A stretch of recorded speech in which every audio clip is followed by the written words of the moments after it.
ઉનાળાનું અમૃત અને લોકોને સૌથી વધુ પસંદ ફળ એટલે કેરી. જો કે આ વર્ષે કેસર કેરીના ઉત્પાદનમાં મોટો ઘટાડો થવાની સંભાવના છે. તાલાળા વંથલી વિસ્તારમાં આંબામાં મધીયો રોગના કારણે ખેડૂતો અને ઇજારેદારો ચિંતામાં મુકાયા છે.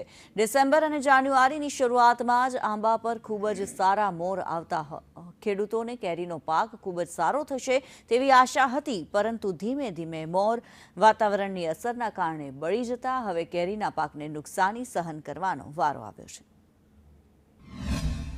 અત્યારે આંબાની પરિસ્થિતિ કાંઈ છે નહીં. મારું રોગ એવી ગયો, મોરે ખરી જાય, કાંઈ છે નહીં.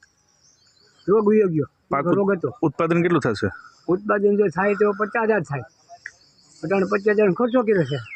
25,000 ઘરના દેવો જોઈએ, કે રૂપિયા આવશે નહીં. વંથલી તાલુકામાં અમારા જે આંબાના બગીચા છે એમાં અત્યારે કાંઈ છે નહીં, બરાબર. અત્યારે દવા છાંટી પણ એમાં કાંઈ અટાણે કાંઈ છે નહીં, અને અમે ખર્ચો કર્યો પણ કાંઈ લેખે લાગે એમ નથી અત્યારે.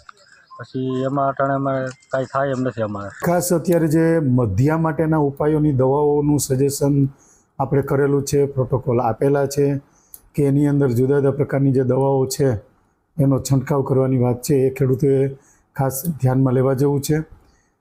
બાકીનું જે છે એમાં કુદરતી છે એટલે એમાં બીજું તો આપણે શું કરી શકીએ, પરંતુ પાણી અને ખાતર આ બે વસ્તુ અત્યારે ખેડૂતોએ સ્ટાર્ટ કરી દેવું જોઈએ. પણ એમાં ખાસ ધ્યાન રાખવાનું કે પાણી જે છે એનું પ્રમાણ બહુ વધી ન જાય